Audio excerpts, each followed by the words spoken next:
Hey guys, welcome back to another Mythic Legions action figure review. Today we're taking a look at the Deluxe Goblin Legion Builder.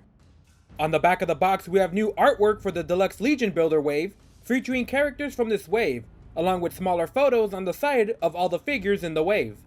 Two small pictures of the figure is on the side of the box, where usually the lore of the character would be. This character, being a nameless Legion Builder, has no lore or history of the figure. The other side shows the faction symbol for the Legions of Erethyr, the legion this figure belongs to. Mythic Legions come in collector-friendly packaging, allowing you to easily remove the figure from the box without ripping anything open. The Deluxe Goblin Legion Builder is from the first Deluxe Legion Builder wave. With no lore and minimal paint or effects, these nameless soldiers are specifically made for customizing, kit-bashing parts, or to display a massive amount of figures in your collection. The trade-off for the lack of paint details is that they come at a much lower cost compared to the premium painted figures. The only character details for the figure is that it belongs to the faction of Erethyr, demons and monsters who fight to take over the world of Mythos. Let's check out some details on the figure. The large green goblin head is sculpted in a frown, with small teeth coming out of both sides of the mouth. Small yellow eyes stand out thanks to the black eyeliner surrounding it. The skin has a lot of small bumps and large wrinkles, giving it some definition. On top we have a horned gray helmet with large scratches detailed into the sculpting. On the side we have a better look at the helmet, especially the finely detailed corrosion texturing the metal. The small horns come out of sockets sculpted into the helmet, pointing upward. The chest has the familiar knight style body armor painted in a glittery silver. We have a diamond design striped down the center and on the sides of the armor, and a large neck collar with the same pattern on it. On the back we have a large flat plate with the same diamond pattern on the front wrapping around the lower back. The standard sockets are here, where we will be using all of these sockets later on in the review. On the shoulder we have the classic knight style shoulder plates stacked over each other, with the pattern running down the center. The gauntlets are armored heavily using the dwarf style wrist and forearm design, with the gloves using small plates of armor on each finger. The classic knight style belt is used here, large plates of metal stacked on top of each other wrapping around the figure's waist. Hanging underneath is a pelt of brown fur, with leather straps holding up decorative rings. We have a small amount of black wash here, making the strands of fur stand out. Hanging from the sides of the belt, we have the large dwarven style plates of armor. Attached by a large piece of metal, with rivets dotted all over, we can see the chevron pattern down the center, usually seen on dwarven armor. Underneath the fur pelt, we can see the chainmail on the thighs that transition into heavy plated armor. The legs have the large flat plates of armor bolted on with rivets and the chevron pattern down the center. We wrap up the details of the figure with the boots. The pointed edges of the dwarven boots point towards the front and back, with layers of armor stacked over each other. Let's take a look at the articulation. We have a ball joint at the neck, with the neck armor getting in the way slightly. Shoulders that open and rotate. Elbows that bend inward and rotate. Rotating forearms. Wrists that bend up and down and rotate. A ball joint at the waist. Legs that open and bend forward and back. Rotation at the thighs. Knees that bend back and rotate.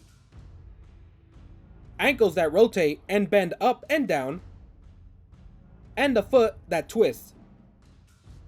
Let's see the accessories we get with the figure. The neck collar is removable from the figure after removing the neck peg. It gives the figure a more heavy armored look.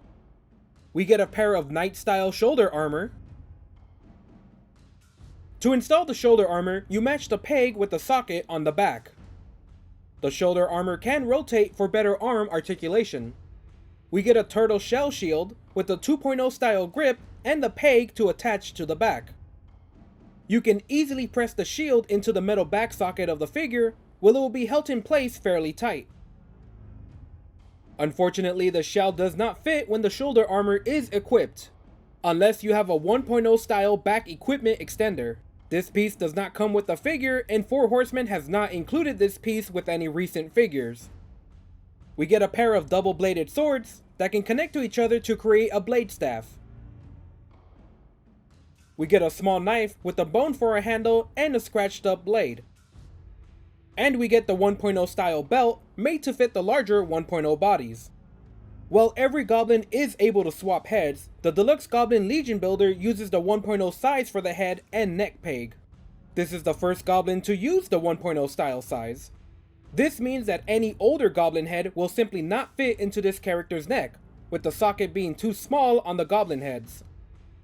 4 horsemen have already solved this issue on the Gonxx character, that came with a unique neck adapter for goblin heads. The adapter enabled all of the other goblin heads to fit on a 1.0 style body. We can see that the Deluxe Goblin Legion Builder head is too large and does not fit on the standard goblin necks.